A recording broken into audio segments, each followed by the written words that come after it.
I would like to introduce the Talmuds. The land is God's giver. This story teaches us that even if we lose a lot of our possessions, as long as we do not lose our faith and do good deeds to the poor, the time will surely come when we will receive blessings. Once upon a time, there lived a devout and compassionate farmer. He ran a large farm, prayed every day, and generously gave to the rabbis who visited him, such as offerings and donations. He also gave as much blessing as he could to not only the rabbis, but also the poor and sick. One year, a big storm hit the farmer's orchard and destroyed it. Furthermore, an epidemic broke out, and all of the farmer's livestock were wiped out. The creditors who had invested in the farmer up until that point began to feel a sense of crisis. They seized all of the farmer's possessions. All that was left to the farmer was a small piece of land. However, the farmer remained unfazed, saying, "God gave us, and God took us away," without a single complaint of resentment, thinking that it would be fine to start cultivating a small plot of land like in the old days. He began working early in the morning, and that year, the rabbis came as usual. They were shocked and sympathetic to the farmer's downfall. The farmer felt bad to send the rabbis away empty-handed, saying, "I've been able to give a lot of donations up until now. But this year I have no money and can't give anything. What should I do?"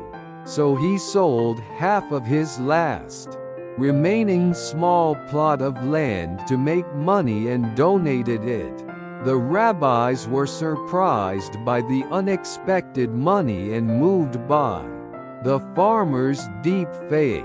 After the rabbis left, the farmer was using an ox to plow the remaining half of the small plot of land, when suddenly the ox collapsed into the mud and sank deeper and deeper. The farmer hastily tried to dig the ox out, and found a large amount of gold coins at the ox's feet. With those gold coins, the farmer was able to acquire a large farm again, like in the old days. The next year, the rabbis came again. They had thought the farmer was still living a poor life, but they were surprised to find that he was running a large farm and had a fine house. The farmer told the rabbis about the strange incident that had happened to him. In the West, the world is divided into capitalists and the working class, and capitalists own the land, making the peasants work on it and exploiting them. Historically, in Japan, tenant farmers have been able to own land as a place to work. I think this is what leads to the idea in Japan that ancestral land cannot be sold.